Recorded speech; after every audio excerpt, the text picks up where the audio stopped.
Hi, it's Louise here, and I want to welcome you to another video in our Empowered Habits, our Healthy Habits video training series. And in this video, I'm going to talk about how I stopped feeling sad and improved my coaching.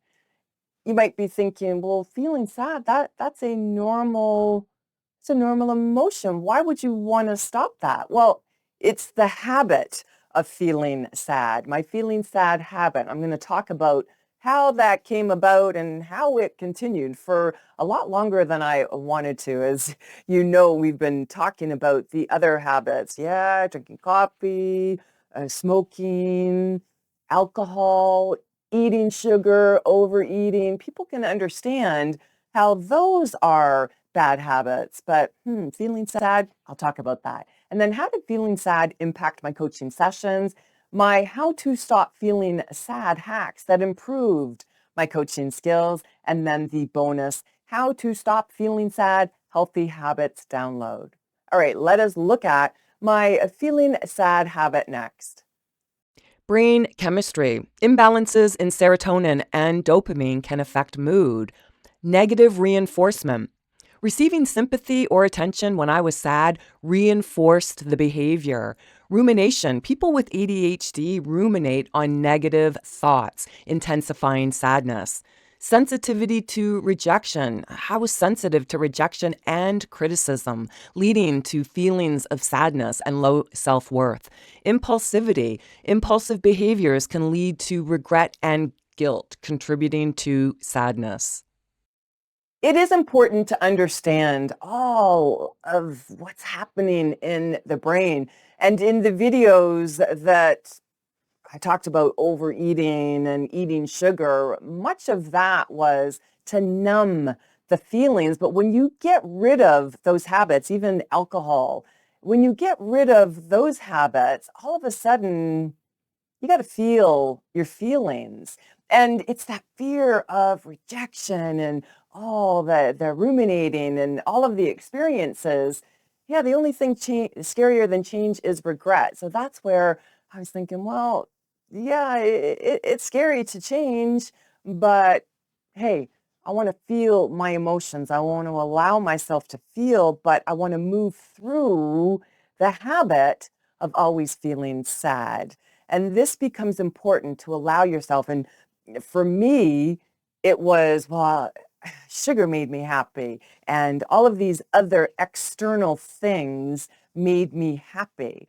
And without them, oh, I feel sad now. And it's about moving through and moving out of that roller coaster habitual process of dealing with emotions and dealing with experiences. That is the important thing. Now, feeling sad, well, how did that impact my coaching sessions? We'll look at that. Feeling sad impacted my coaching skills and my coaching sessions. Active listening, decision making, motivational skills, and professionalism because the emotional roller coaster led to inconsistent behavior. I became overly dependent on clients for emotional validation, creating an unhealthy dynamic. Consistently appearing emotionally unstable made it difficult to attract and retain clients. You see that image on the left, danger, unstable cliffs.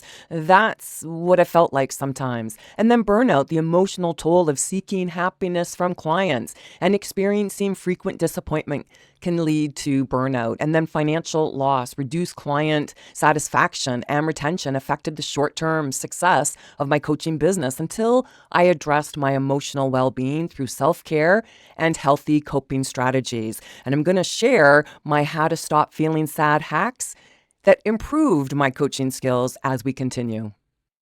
How I stopped feeling sad and improved my coaching. We just learned about how feeling sad impacted my coaching sessions. And it is important to have a stable relationship with clients. And it starts with having that stable relationship with yourself. That's what it was like for me. I had to have a stable relationship with myself. I had to stop looking for other things, other experiences, other people to make me feel a certain way. And when I realized that, that was something that really changed for me. But it's important. Feeling sad, well, sunlight, morning sunlight specifically, that was a hack that helped change my mood right away. Yes, moving my body was important, but that additional sunlight in the morning and increased my vitamin D intake. And this is important to increase those vitamin D levels and do things that increase serotonin without relying on the sun. So volunteering and acts of kindness, those increase serotonin. So I made sure that I was always volunteering and doing just wonderful acts of kindness. That helped me to show up better as a coach because I could understand my clients more. And this is important, always coming from that place of understanding. And you see how, as we're moving through all of these healthy habits videos, and we're talking about the bad habit that had to be replaced, or the habit that wasn't very empowering for me. Want to replace that word bad. But those disempowering habits, and as I moved through removing those disempowering habits and choosing habits that empowered me and helped me to show up as the exceptional person that I am and can be and moving toward, that helped me to be a better coach. And that's why it's a journey. You do not have to be perfect. It's all about the progression, all about the progression. All right, stick around and I will share with you how to find the How to Stop Feeling Sad Healthy Habits download.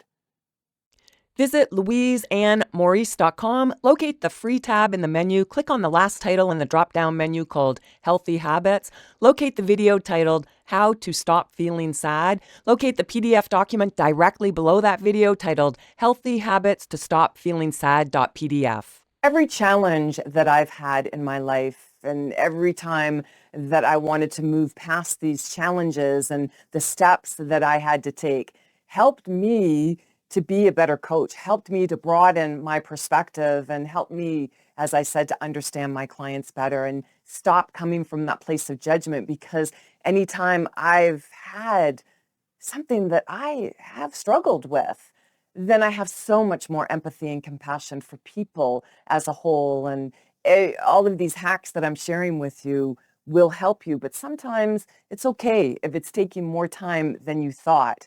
Because believe it or not, feeling sad is just as ingrained in your brain, if that's something that you struggle with, like I did. It's just as ingrained in the brain as smoking or eating sugar or overeating. It is habitual because it's a way that helps you cope. And remember, your brain it's not there to make you happy.